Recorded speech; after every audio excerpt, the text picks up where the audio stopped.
各位弟兄姐妹，大家晚安。我们要开始今天的共读，我们请庄凯安长老带领我们大家做开始的祷告。我们一起来祷告。亲爱的天父，我们同心来到主你的面前，要再一次透过主你的话语来与主你连结。所以我们这个时候要求主你的圣灵来临到我们的当中，求你来开我们的心窍，也让我们有一颗专注的心，让我们能够明白圣经中的奥妙。主，谢谢你带领我们今天晚上的圣经共读。我们在开始之前，在你面前同心祷告，奉主耶稣基督圣名，阿们。阿们。好，那我们读历代志最困难的地方就是太多的人名，还有太多的历史背景但我们要学习的就是如何把这些历史能够有一个概念。好，那这张图虽然字很小，但是它让我们知道，这就是在从扫罗、大卫、所罗门统一王国之后，接着是北国以色列在上面，然后有19个王，南国是犹大，在下面也有19个王，一个皇后。那北国19个王全部都是坏王，就是没有行耶和华眼中看为正，而南国有8个好王。那在当中，北国的先知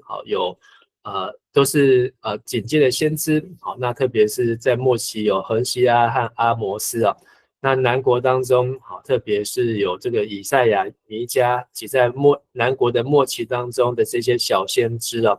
不断来警戒。那接着是巴比伦帝国的兴起，灭掉了亚述，在这之前是亚兰，那后来波斯帝国兴起，灭掉了巴比伦，所以巴比伦非常短暂。而在这个南国北国有2次被掳，南国有3次被掳。那在这被掳之后，接着就是归回，70年满的也有3批的归回而这3批的归回，所罗巴伯是第1批，接着以斯拉是第2批，尼希米是第3批所以这段时间呢，从扫罗王开始算呢，主前1045年到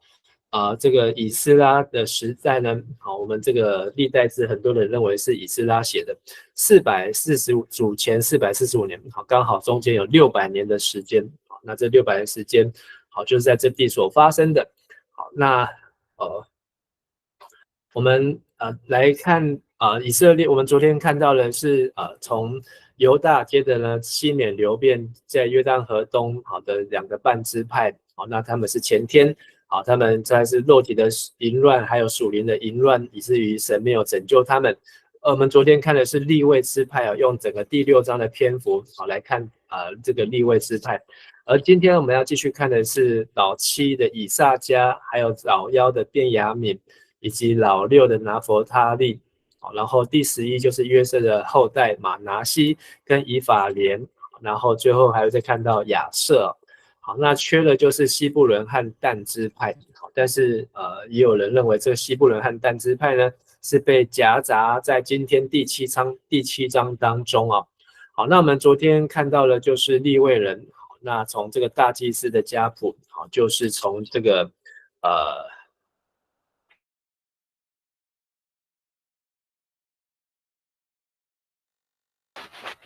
牧师，你麦克风声音没打开。我这么久都没有开麦克风抱歉。好，那我们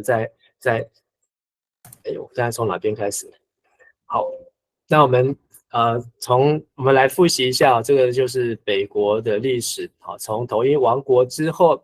北国以色列，然后接着南国犹大，接着是这个被巴比伦来2次掳了北国，然后呢3次掳了南国。好，后来巴比伦被波斯灭掉。那在这个年代图当中呢，可以看到从扫罗王国主前1045年到以斯拉这个年代大概是主前的445年，大约这600年的时间呢是以色列王国。然后这当中有夹杂不同的先知。好，那有认为这个以斯拉就是这个历代志的作者。好，那我们从第4章呢，我们就看到3章和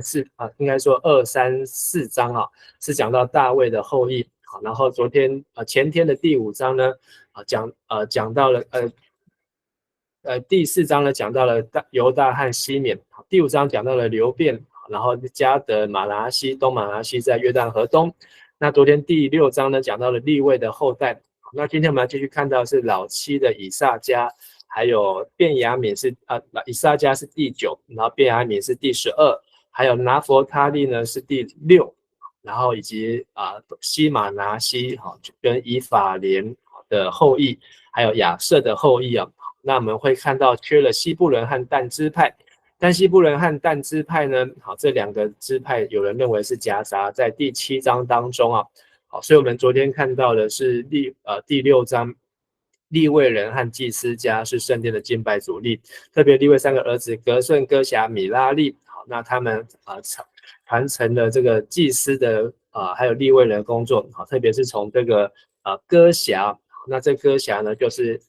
这个亚伦的阿公啊，亚伦的阿公，利未就是亚伦的阿祖。好，那在第6章有讲到圣殿歌手，然后再提到这个亚伦的12代的家谱啊。那我们昨天也看到利未人他们有48座城，还有31个城区和郊野。好，那他们分散在12支派当中，但是只有但支派没有特别被提到，好，其他的都有被提到。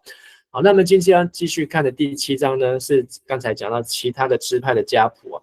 好，那特别是老9的以萨迦的家谱，然后排行第12的便雅悯的家谱，还有但支派的简短家谱，在12节，拿弗他利的家谱在13节，马拿西的马拿西的家谱啊，跟以法莲的家谱，那最后会看到是亚设的家谱。好，那我们就把第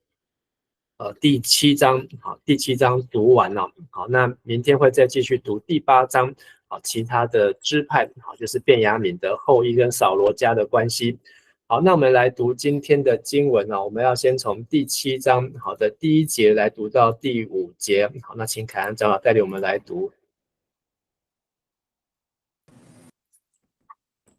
以萨迦有4个儿子，陀拉、普瓦、亚述、申伦。陀拉有6个儿子，乌西、利法雅、耶勒、亚买、易伯散、示姆利，他们都是陀拉宗族的族长，是英勇的战士。在大卫王时代，他们的后代有22600人。乌西有1个儿子伊斯拉希，伊斯拉希和他的4个儿子以迦勒、厄巴迪亚、约尔和伊士雅都是家族族长，他们有许多妻妾和子女，因此他们的后代中有36000名能作战的战士。在以萨迦之族各家的族谱上列有87000名能作战的战士。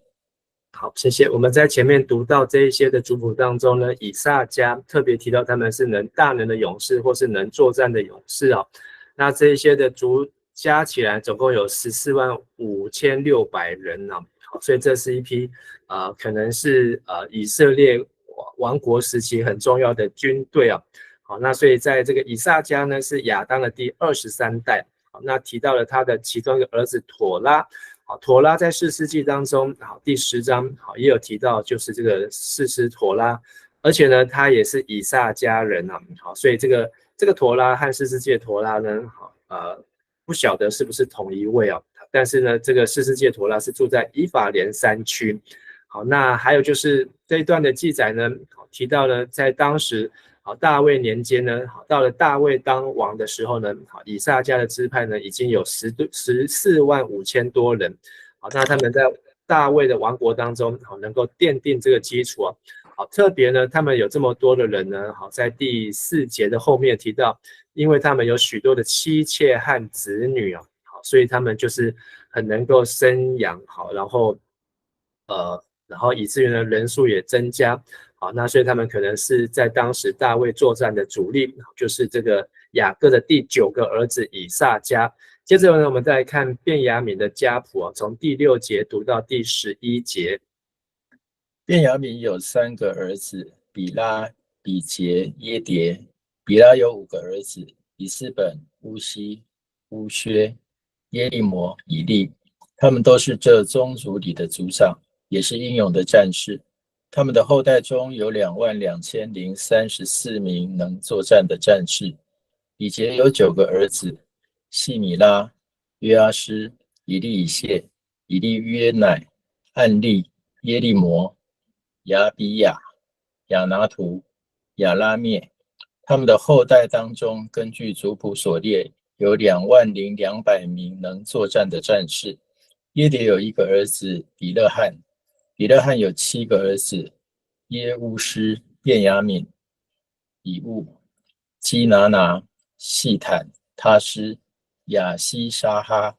他们都是这宗族里的族长，也是英勇的战士。他们的后代中有17200名能作战的战士。书品和户品也属于这支族，但有1个儿子户生。好，谢谢。好，那这里讲到便雅悯的后裔哦，那在这里看到便雅悯是3个儿子，可是在历代志上的第8章讲到他有5个儿子，然后在创世纪46章跟民数记26章啊，好，那也讲到儿子的数目不一样。好，那只有这些便雅悯到底几个儿子啊？好，有3个版本。好，但是呢，唯一可以确定就是3个版本的老大都是同一个，就是这一位。好，那这个比拉是确定是便雅悯的长子啊。好，那这里也提到便雅悯的后裔呢，3次提到他们都是大能的勇士，所以跟老九以撒家一样，好，就是都是能够上场作战。好，那这里特别提到一个人，就是以物啊，在士师记当中有一位士师也叫做以物，是在士师记的第3章，士师记的早期。好，但这2个人可能是不同人，好，但是呢很特别，同样叫以物，而且同样都是便雅悯支派。好，那所以这个便雅悯的后代，这里记载的人可能也是便雅悯的军队名单啊。好，因为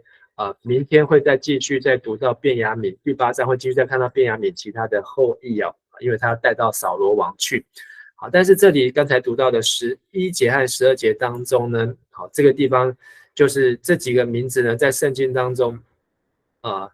没有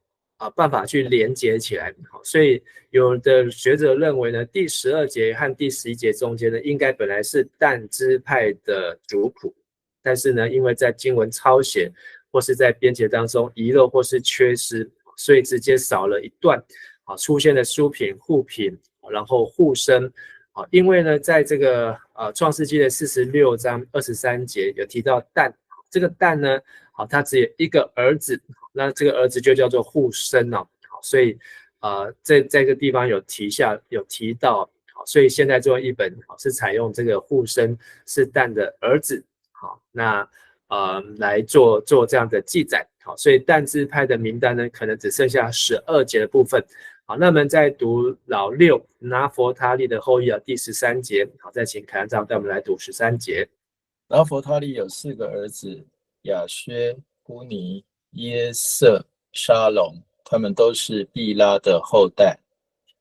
那毕拉呢，就是拉结的妾，所以拉结看到姐姐已经生了4个儿子，好，可是自己生不出来，好，情急之下呢，他就叫他的妾呢，好，丫鬟毕拉去跟她的老公亚伯拉罕，好，生了这个但和拿佛他利啊，所以这个从12节后面到13节啊，这样子延续下来是很有可能，好，就是12节这里在讲但支派，好，13节讲拿佛他利，因为这里他们都是毕拉的后代，所以但跟拿佛他利可能是被放在这个地方。好，接下来我们再来看第14节到第19节是马拿西的后代哦。马拿西的妾亚兰人给他生了2个儿子，亚斯列和马吉。马吉生基列，马吉给户品和书品各娶了1个妻子，他的妹妹名叫马加。马吉的次子是希罗非哈，希罗非哈只有女儿。马吉的妻子马加生了2个儿子，他给这2个儿子取名比利施和示利施。比利施有2个儿子，乌兰和利金。乌兰有1个儿子叫比但。这些都是基列的后代。基列是马吉的儿子，马拿西的孙子。基列的妹妹哈摩利吉有3个儿子，伊施和、亚比以谢、马拉。示米大有4个儿子，亚线、示剑。利克西、阿尼安。好，谢谢。好，所以马拿西呢，好算下来，他是代替了约瑟，是亚当的第23代哦。好，这里只有记载到亚当的第27代。好，如果我们把它编号下去，这一段当中没有记载很长，但是记载一段很特别的，就是这里讲到的是马拿西的妾，而且他的妾呢是亚兰人，好，生了2个儿子。接着呢，好，又他的儿子当中呢，15节的马吉。好，又娶了妻子，然后他还有一个妹妹叫马加。好，那这个马吉的次子是西罗非哈。好，但是西罗非哈只生女儿，没有生儿子。所以这段故事呢，我们可以从民数记26章33节，还有27章的1到11节，可以看到这个西罗非哈女儿的故事，就是他们在支派在分地分这个产业的时候呢，西罗非哈的女儿呢出来，好来要求摩西，好说他们也要好来分，好，因为他们没有兄弟，只有姐妹，好，所以在这一段马拿西的后代当中呢，而且也得到了摩西的同意，好，所以圣经当中也看到的女性，好，就是马拿西的后裔呢，他们继承了土地，继承了产业哦，甚至你看到18节是基列的妹妹。好，所以这里出现了很多个姐妹，好，女性，好，包括妾，包括女儿，包括妹妹，好，包括妈妈，好，母亲等等，好，各种的身份。所以从马拿西这个支派开始，我们可以看到女性地位好提高，而且女性可以继承。好，那虽然这些的名字呢，跟民数记还有约书亚记记载的还是有一些的差异啊，好，但是我们看到一个重点就是，没有生儿子怎么办？好，只有女儿怎么办？女儿在圣经当中也是合法继承啊。那还有这里还有一个人，就是亚比以谢。亚比以谢，亚比以谢是谁呢？好，他应该就是基甸的阿公啊。好，这个士师记的基甸，因为基甸就是马拿西的后代，好，所以亚比以谢也出现在这边，所以我们可以去对照士师记的历史哦。好，所以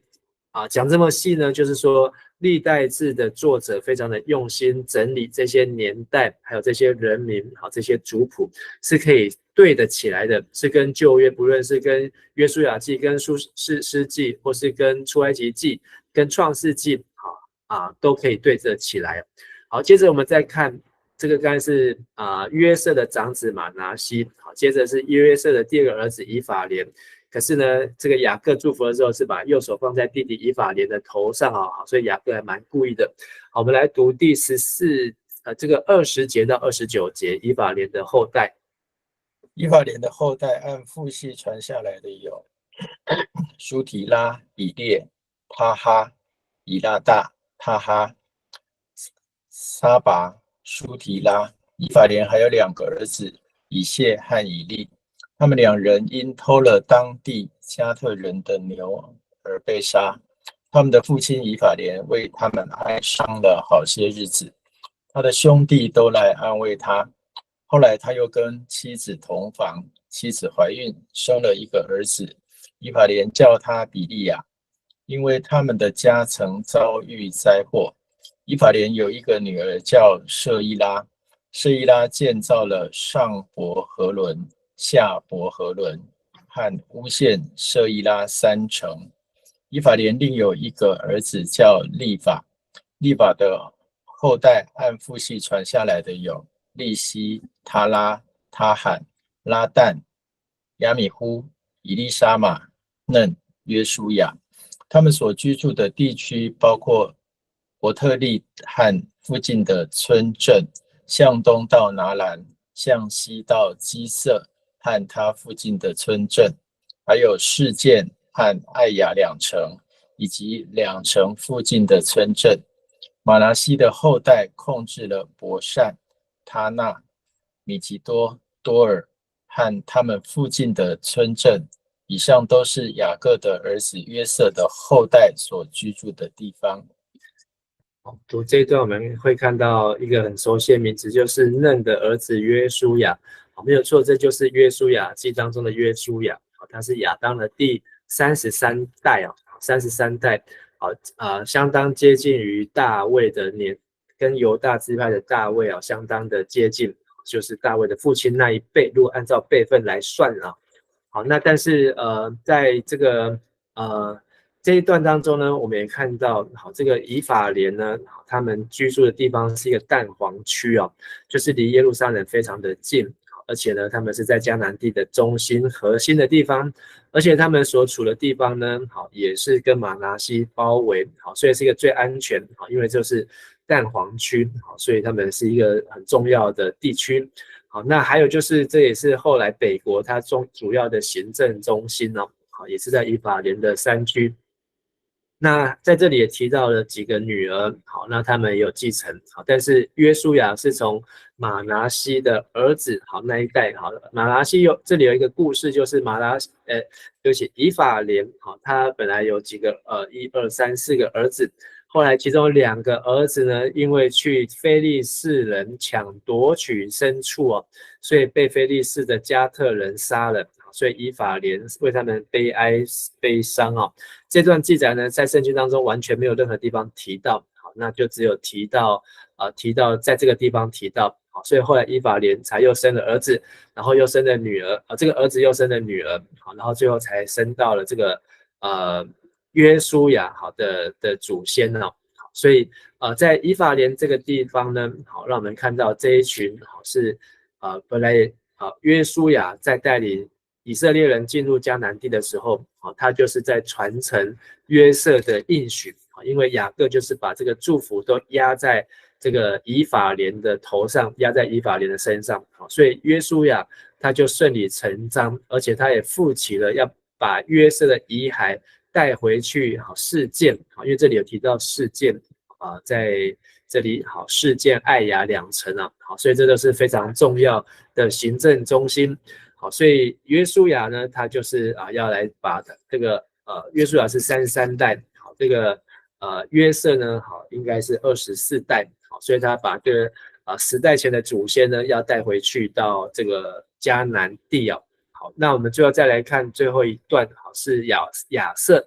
是第老8排行老8的族谱，再从30节读到40节。以下是亚瑟的后代。亚瑟有4个儿子：因拿、伊施瓦、伊施伟、比利亚，一个女儿希拉。比利亚有2个儿子：西别和马杰。马杰是比撒威城的开创人。西别有3个儿子：亚弗勒、朔莫、何坦，一个女儿舒雅。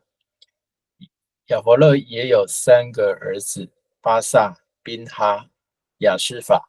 他弟弟朔莫有3个儿子：罗加、耶户巴、亚兰。他弟弟何坦有4个儿子：索法、因拿、示利斯、亚抹。索法的后代有舒雅、哈尼弗、舒阿勒、以利、因拉、比西、何德、山马、施沙、易兰、比拉。易帖的后代有耶弗尼、比斯巴、亚拉。